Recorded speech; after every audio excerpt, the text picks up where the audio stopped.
So guys कल की Monday night raw जहाँ पर Cody Rhodes and Seth Rollins ने धमकी दे डाली थी द ब्लड लाइन को। उस शो पर दो और मेजर चीजें हुई थी और कुछ अच्छा हमें रिवील करने को मिल गया। देखो, जहाँ सबसे पहले तो हमें ये पता चलता है कि नेक्स्ट वीक गंथर से लड़ने के लिए एक बैटल रॉयल मैच होने वाला है, जहाँ ऑब्वियसली जो भी जीतेगा वो गंथर से लड़ेगा for the intercontinental championship eight WrestleMania. And finally हमें इस साल का सबसे पहला हॉल ऑफ फेमर देखने को मिलता है। एंड रोमन रेंस को एक्नॉलेज करते करते खुद पॉल हेमन ही एक्नॉलेज हो गए, क्योंकि now he is a hall of famer of class 2024। And trust me, वो बिल्कुल डिजर्व करते हैं। जितने साल का उनका करियर है, चाहे WCW हो, ECW हो, WWE हो या WWF ही क्यों ना हो, हर जगह उन्होंने अपनी छाप छोड़ी है। प्रोड्यूसर लेवल पर, मैनेजिंग लेवल पर या फिर कुछ भी करना हो, वो हमेशा टॉप पर रहे हैं। इसीलिए तो उन्हें कहा जाता है the walrus Paul Heyman. And now आप देख रहे हैं रेसलमैनिक्स एंड सब्सक्राइब करना तो बनता है। वेल, जैसा कि हमने प्रिडिक्ट किया था, तो चीजें एग्जैक्टली वैसे ही हो गई इस मंडे नाइट रॉ पर, क्योंकि सेथ रॉलिंस के हाँ कहने के बाद कोडी रोड्स ने द ब्लड लाइन को धमकी देते हुए ये कह दिया कि भाई स्मैकडाउन में हम तुम्हारा इंतजार जरूर करेंगे, फेस टू फेस जवाब देना चाहेंगे कि रेसलमेनिया में क्या होने वाला है। एंड वैसे भी हम सब जानते हैं कि वो ये चैलेंज एक्सेप्ट कर चुके हैं साइलेंटली। अब बस फेस टू फेस चीजें होना रह रहा है। और वैसे ही कुछ आपको देखने को भी मिल जाएगा नेक्स्ट टाइम जब द रॉक स्मैकडाउन पर आएंगे, मतलब ब्लड लाइन स्मैकडाउन पर होगी। सारी की सारी पलटन हमें वहाँ देखने को मिलेगी।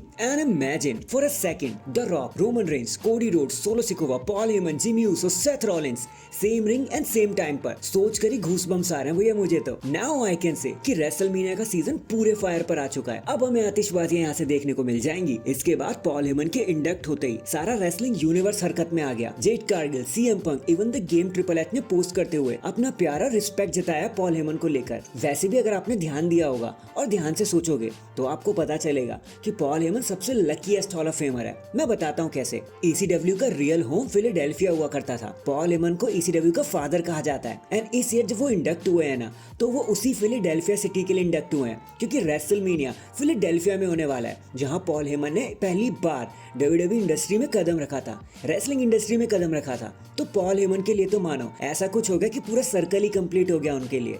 जहां से शुरू किया वो वहीं पर वापस आ गए। तो आंसुओं की तो बरसात होने वाली है।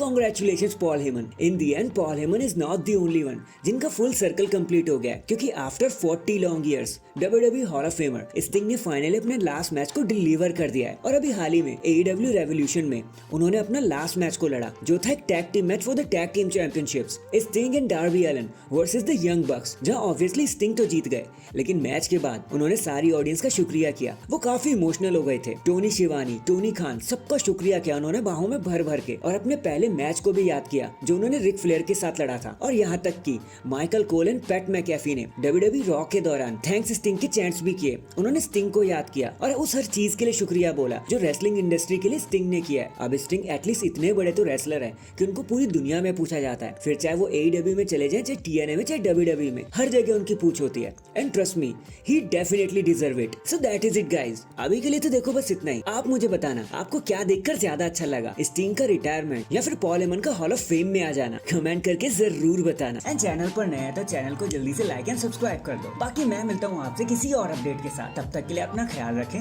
और खुश रहें।